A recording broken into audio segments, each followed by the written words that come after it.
Alright, welcome back. I'm actually really excited for this video. So, I actually have a project that I'm working on. It's going to be probably the next video or a few videos from now. And I think you guys are going to like it. The whole idea of this project is that it's going to be budget oriented. So, with a budget build, I needed a budget case. And that brings us to the topic of today's video.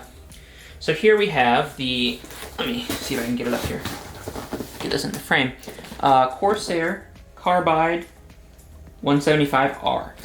So this is a budget case for a budget PC. So we're going to open it up and take a look at it today. So this case retails for about $60. I got mine for about $50. I got this one, it was open box from Amazon Warehouse. So you can get these pretty cheap. And what really caught my eye about this case specifically is that it's a cheap or budget case from Corsair. You know, Corsair is not a no-name brand. You know, you can always go with a $40, $30 case from an unknown manufacturer, but you know, this is Corsair. You know, they're a pretty big brand. So, let's get this out. There we go.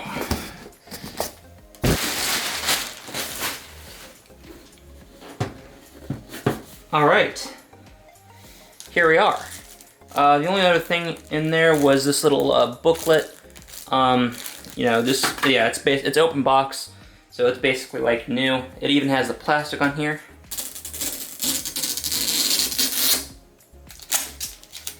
Not bad.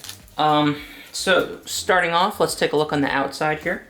So up top, we have a removable dust filter. It's magnetic. It just attaches up here, up top. We have our I/O. We have a power button, two USB 3.0 ports, a microphone or headphone jack, and then a reset switch. That's handy. We have some ventilation here at the top for your intake, for your fans. We'll be going over this more when I do the actual build video, but yeah. I think it also has, it has ventilation at the bottom as well. Don't know if you can see, but we do have ventilation here. I gotta peel off some more plastic.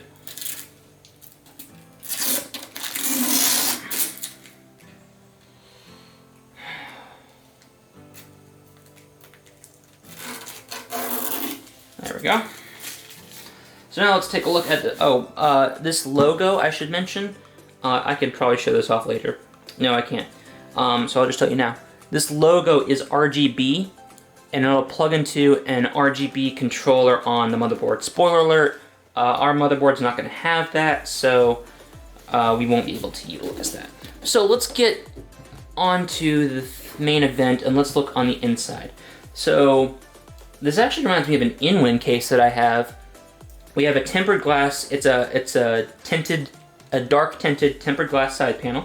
It attaches by these 4 thumb screws on the outside.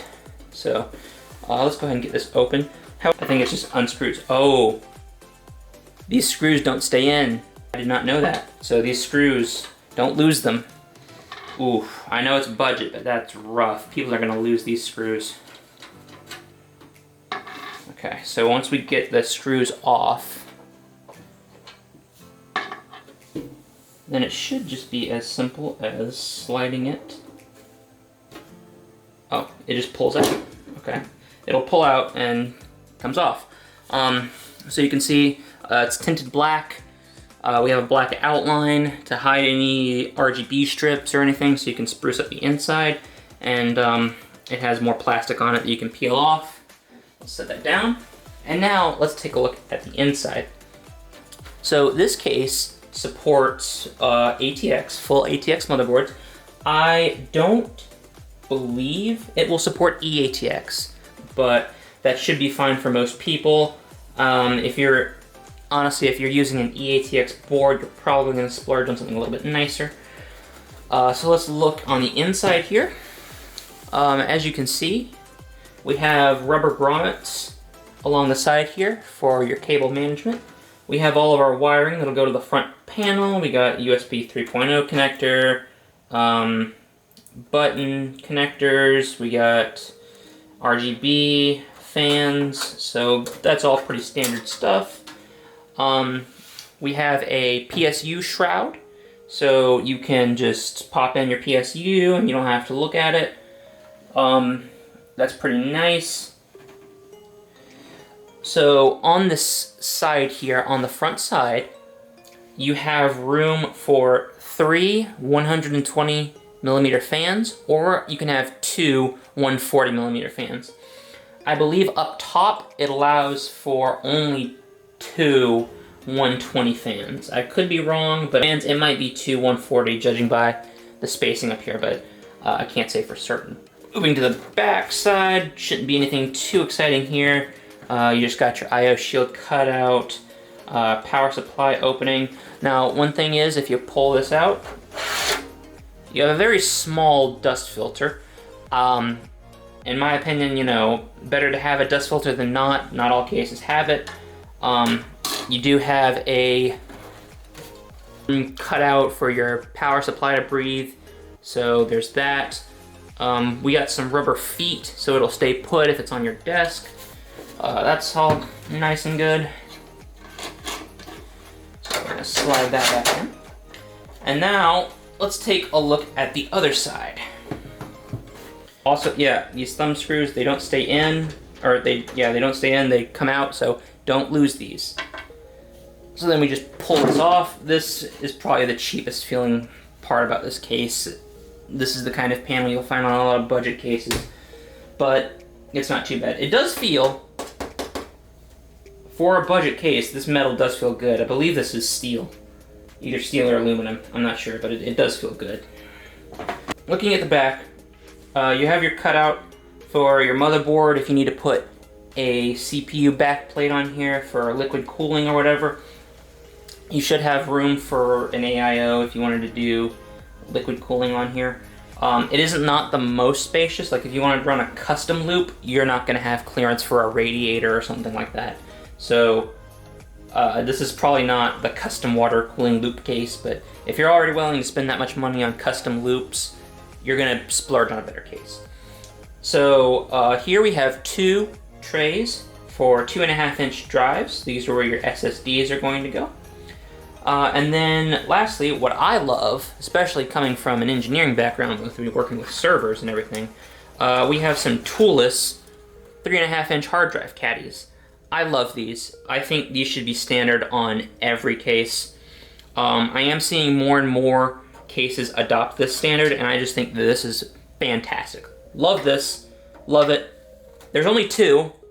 I wish there were more, but I do like that we have these. So you can have 2 drives in here, and it's perfect. And then we have a little box.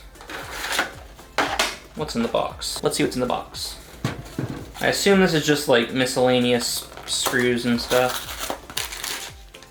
Yeah, it's you got some really small zip ties. You got screws for fans. You got washers. You got your motherboard standoffs. A few extra ones. Screws for, I believe, your power supply.